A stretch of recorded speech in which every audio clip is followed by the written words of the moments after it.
Kisah dimulai dari seorang pemuda pemalas bernama Li Xiaoyao, yang sedang dibangunkan bibinya Li, dan ternyata bibinya selama ini membuka usaha penginapan, yang usaha tersebut sudah mereka kelola sejak lama.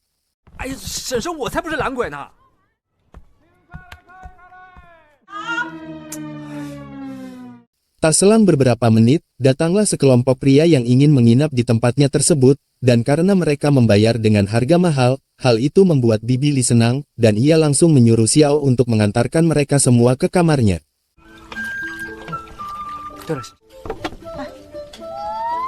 Walaupun Xiao sedikit curiga kepada mereka semua, namun hal itu tidak bibinya hiraukan, sehingga Xiao juga tak menganggap penting identitas mereka semua.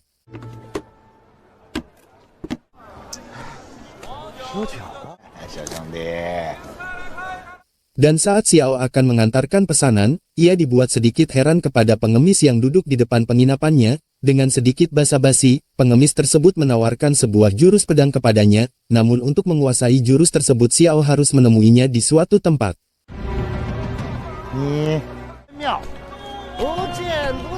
Sungguh betapa semangatnya Xiao saat membantu bibinya, hal tersebut dibuktikan ketika ia mengantarkan pesanannya tepat waktu. Tak hanya itu, sikap penduduk di sana juga cukup baik kepadanya.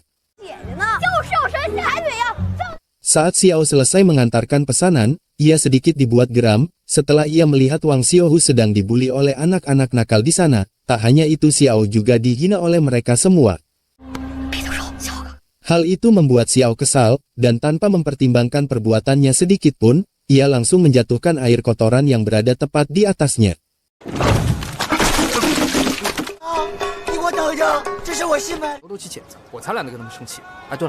Rupanya di desa tersebut sedang tersebar rumor, jika ada sebuah pulau, yang di pulau tersebut terdapat seorang peri yang mampu menyembuhkan segala penyakit. Rumor tersebut tentunya hanya Xiao anggap lelucon, apalagi rumor tersebut muncul dari mulut anak kecil yang tak lain bernama Wang Xiaohu tersebut.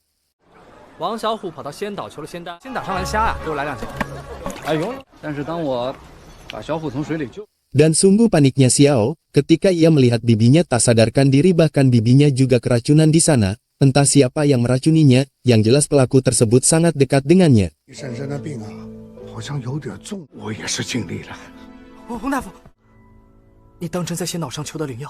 Sampailah Xiao putus asa dan ia memilih untuk mendatangi pulau tersebut. Tak hanya itu, ia juga mendapatkan arahan dari Wang, dan ia juga mendapatkan sebutir pil dari salah satu pemuda di penginapannya.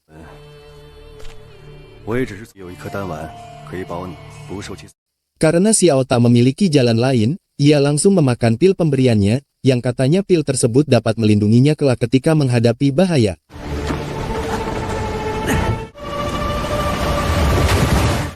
Namun sungguh sialnya Xiao ketika cuaca tak mendukungnya, bahkan ia terjatuh dari kapalnya. Beruntung ia sadar dan telah sampai di pulau tersebut, dan tanpa menunggu lama ia langsung masuk ke dalam.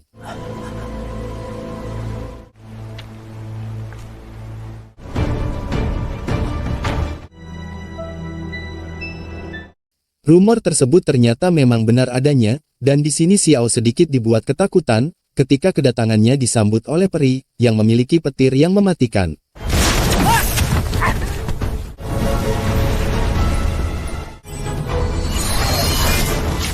Ternyata peri tersebut bernama Zhao Linger, yang sedikit kasar, karena melihat Xiao menerobos masuk di kediamannya.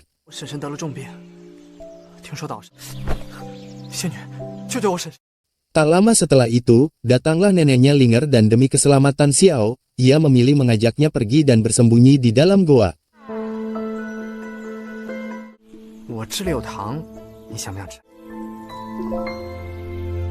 Namun sungguh hal yang sangat di luar dugaan, ternyata, Xiao adalah kenalannya lama. Hal itu terjelaskan ketika ia langsung mengingatnya setelah Linger merasakan permen pemberiannya.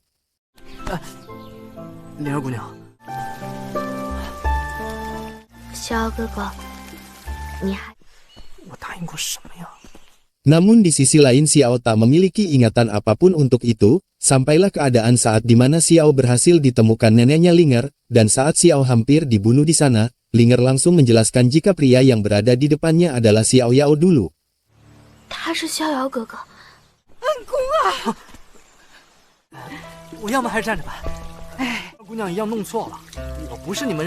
Kebenaran itu langsung membuat neneknya senang, dan terungkap jika dulu ada seorang pria yang bernama seperti dirinya, dan berwajah sama persis dengannya. Pria tersebut rupanya dulu telah menolong Linger dan neneknya ketika hampir berada di ambang kematian.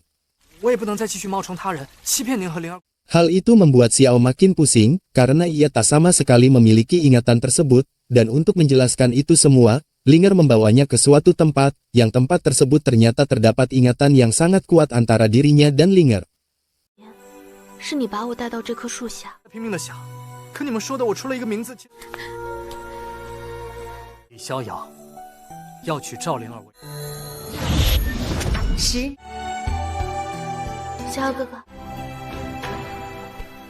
Dan disinilah terungkap juga, jika mereka berdua adalah kekasih lama, dan entah mereka terpisah karena apa, yang jelas untuk saat ini Xiao telah mendapatkan ingatan tersebut.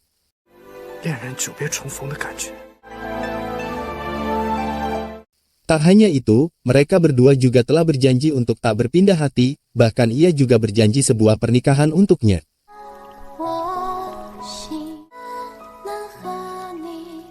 Sebagai pria yang sejati, Xiao tentunya tak akan mengingkari janjinya, dan tak membutuhkan waktu lama, ia langsung menikahinya dan pernikahan tersebut disaksikan langsung oleh seluruh orang di sana, termasuk neneknya.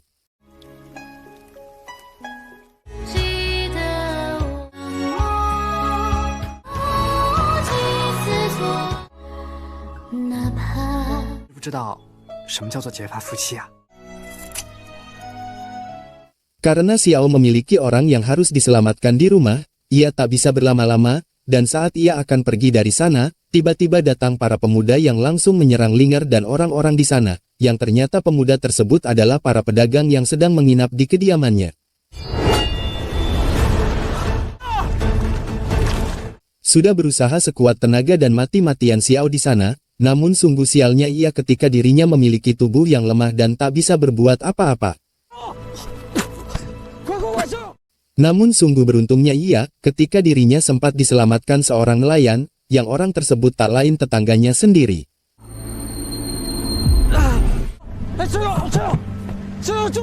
Dan keadaan semakin kacau, ketika ia tak mengingat lagi kejadian barusan, yang ternyata, tak lain ulah para pedagang di penginapannya, yang telah memberinya pil sebelumnya.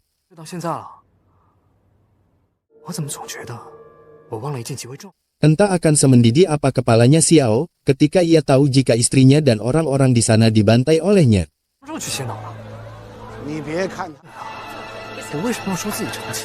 Bukannya Xiao memikirkan istrinya, di sini ia malah teringat kepada pengemis kemarin yang berjanji akan mengajarinya teknik pedang, dan sesampainya Xiao di tempat yang dimaksud, ia langsung diajarkan sedikit gerakan pedang, namun tak lama setelah itu, ia langsung pergi dari sana.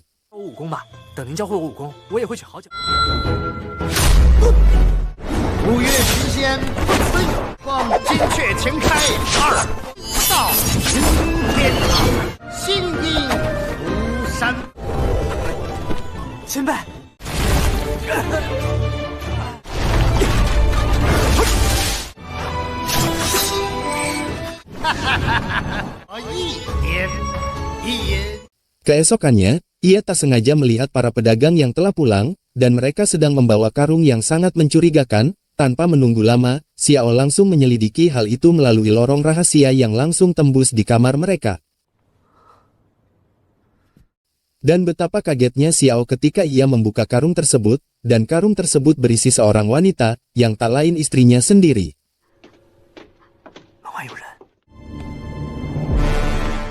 Karena tindakan mereka telah para pedagang ketahui, terpaksa Xiao membawanya pergi dan melindunginya, hanya berbekal sedikit ajaran kungfu dari pengemis kemarin, itu sudah lumayan cukup untuk menahan serangan mereka semua.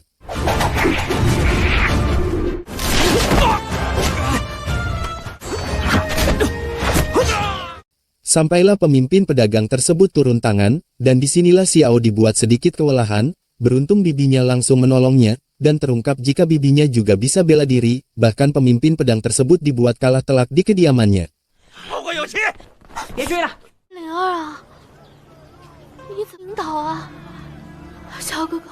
Untuk melihat kondisi neneknya dan orang-orang di sana, di sini Linger memaksakan diri untuk pergi ke rumahnya, yang hal tersebut tentunya Xiao Yao tak membiarkannya pergi sendirian. Dan betapa sedihnya Linger ketika ia melihat pemandangan yang sangat kejam di sana, bahkan ia juga melihat neneknya yang sedang sekarat di dalam sana.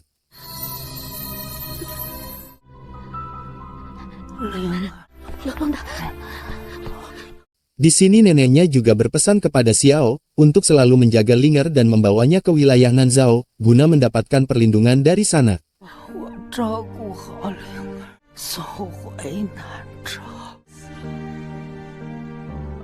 Demi mewujudkan tujuan neneknya Linger, Xiao tentunya akan mengantarkannya ke kota Nanzhao, dan rencananya tersebut tentunya bibinya izinkan, walaupun ia sedikit tak rela atas kepergiannya.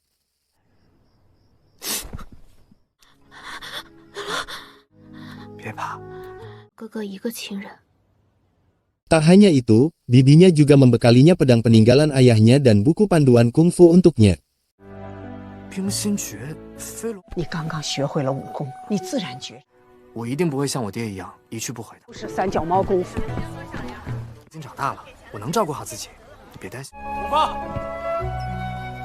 Tibalah mereka di tengah perjalanan, dan di sini mereka berdua dibuat sedikit khawatir, karena tujuan kapal tersebut bukan ke Nanzhao, melainkan ke Suzhou, yang itu semua bisa terjadi dikarenakan di wilayah Nanzhao tersebut sedang terjadi kekacauan dan banyak konflik, sehingga tak ada yang berani datang ke sana termasuk mereka semua.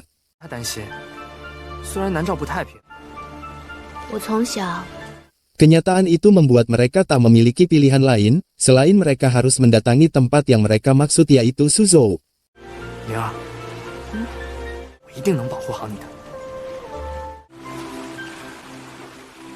Setibanya mereka di wilayah Suzhou, mereka langsung disambut oleh penindasan, yang ternyata penindasan tersebut dilakukan oleh seorang wanita kepada sepasang kekasih.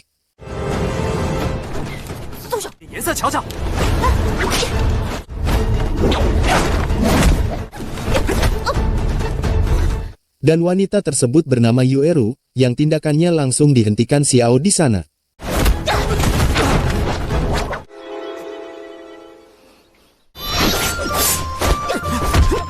Sempat Xiao berbelas kasih kepadanya karena ia digoda beberapa pria, namun di sini Xiao malah ditusuk olehnya dan Yueru malah memilih kabur dari sana.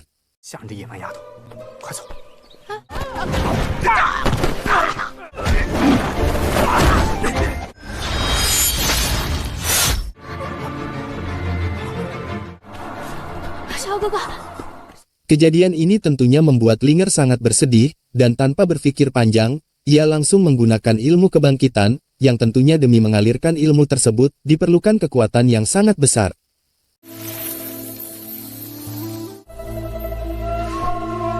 Tak lama setelah itu, Xiao terbangun, dan sungguh kagetnya ia, ketika lukanya telah sembuh sepenuhnya, namun di sini Linger harus terkuras sangat banyak energinya.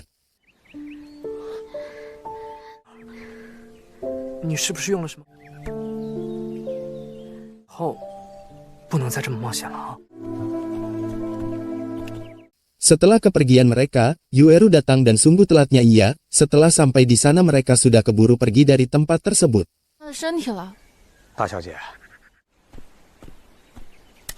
Di kota tersebut mereka juga mendapatkan seorang teman baru bernama Liu Jinyuan, ketika mereka tak sengaja bertemu di sebuah restoran.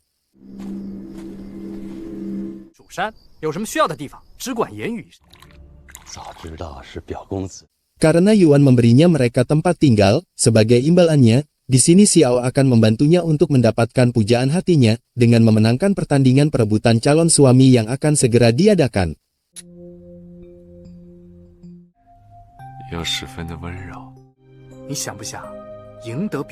Dan sungguh kagetnya Xiao, ketika wanita yang Yuan maksud adalah Yueru yang telah menusuknya kemarin.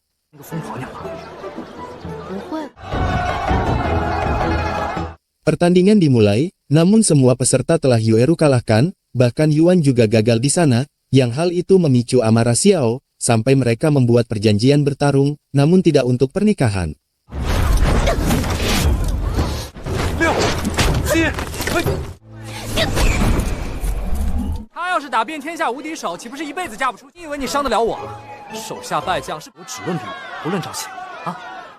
Serangan demi serangan mereka berdua kerahkan, sampailah keadaan di mana saat Xiao tak berbelas kasih kepadanya, bahkan ia menarik pedangnya di sana.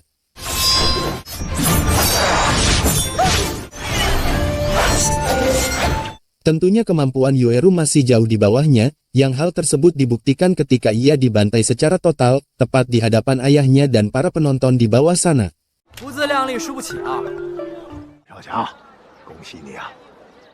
Namun setelah pertandingan tersebut berakhir, di sini Lin malah mengingkari janjinya, bahkan ia juga mengancam Xiao di sana, dan karena Xiao tahu akan kekuatannya, di sini ia hanya bisa pasrah dengan keadaan.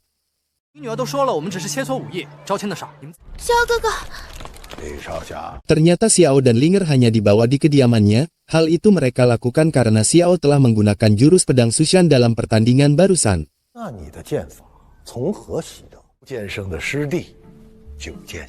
Pertanyaan itu tentunya tak bisa Xiao abaikan, dan di sini Xiao bilang jika ia memang mendapatkan jurus tersebut dari seorang pengemis, dan pengemis tersebut ternyata juniornya Lin, tak lain Dugu.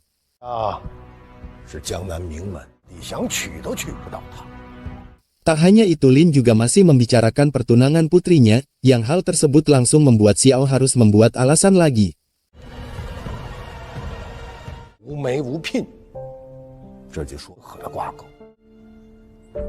Dan entah mengapa Linger masih tetap diam saja melihat kondisi tersebut, padahal Xiao adalah suami sahnya untuk saat ini.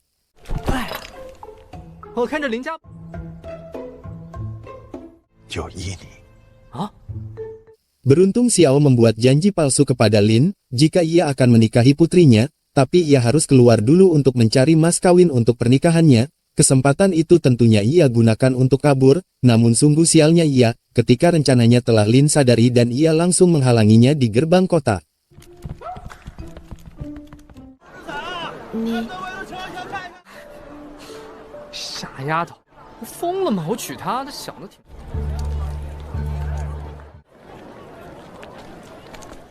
Lagi dan lagi Yoeru datang dan mencari masalah kepada mereka, sehingga mau tak mau Xiao harus berpikir keras agar ia bisa segera keluar dari sana.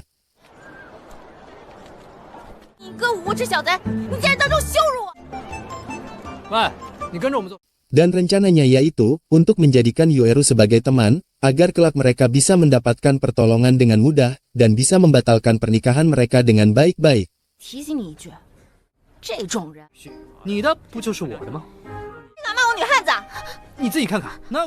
Hanya membutuhkan waktu singkat, mereka berempat bisa memperkuat tali persahabatannya, bahkan disinilah pertama kalinya Yoeru sebahagia ini.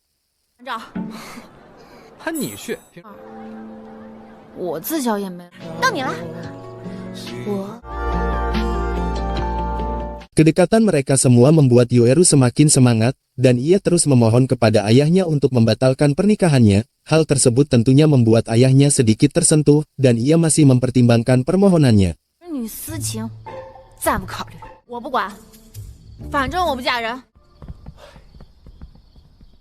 Ternyata efek samping Linger menggunakan kekuatan kebangkitannya kemarin yaitu, mengubah wujud aslinya yang rupanya ia adalah sosok ular, yang tampilannya sangat berbeda dengan siluman ular biasanya. Perubahan wujudnya langsung disaksikan oleh Xiao dan Yoeru, dan saat ia akan melihat dengan jelas wajah ular tersebut, tiba-tiba ular tersebut melarikan diri dan meninggalkan tempat tersebut. Keadaan semakin kacau, ketika Xiao mengira jika Linger diculik ular tersebut, dan tanpa menunggu lama Xiao langsung pergi mencarinya.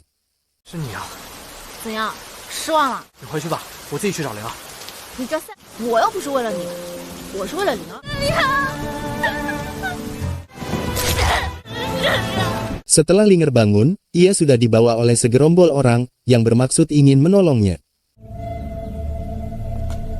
Di sini ayahnya juga mengizinkan Yoeru untuk mengembara dan mencari keberadaan Linger, tak hanya itu ia juga dibekali buku panduan kungfu leluhur keluarganya, walaupun ayahnya sedikit berat untuk melepaskannya, namun demi kebahagiaan putrinya ia pun mengizinkannya.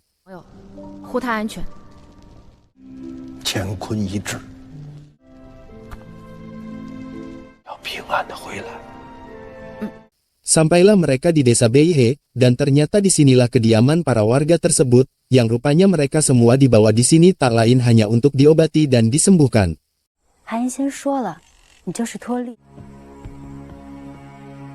Dan inilah Dr. Han yang menjadi guru besar mereka semua, dan yang telah menolong dan mengobati orang-orang di sana. Hilangnya Linger tentunya membuat Xiao sangat panik dan khawatir, sampai ia sangat emosi di sana, dan tak lama setelah itu datanglah para bandit yang ingin merampok mereka, namun sungguh naas ketika para bandit itu dikalahkan oleh Yueru hanya seorang diri. 为什么不打？你怕了？我们也只是这鬼阴山里讨生活，才想出来打劫的。 Namun di sini mereka bertiga harus tertangkap di sana, ketika ia terlalu meremehkan musuhnya, dan mereka dibuat pingsan hanya dengan trik kecil dari para bandit tersebut.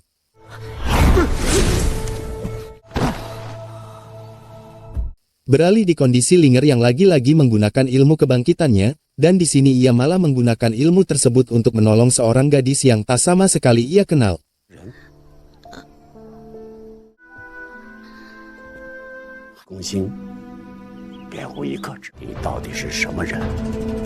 Ternyata para bandit tersebut membawa mereka bertiga ke markasnya, bahkan mereka juga dimasukkan ke dalam jeruji besi di sana. 李逍遥，你再说一遍，就打不了了。你差不多了，你上吧。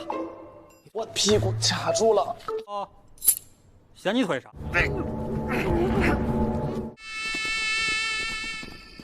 Tak hanya itu, mereka juga membawa Xiao dan memasukkannya ke dalam tempat kediaman pemimpin mereka, yang ternyata pemimpin mereka sedang terkena racun mayat, yang konon itu merupakan racun yang sangat sulit disembuhkan dan sangat mematikan.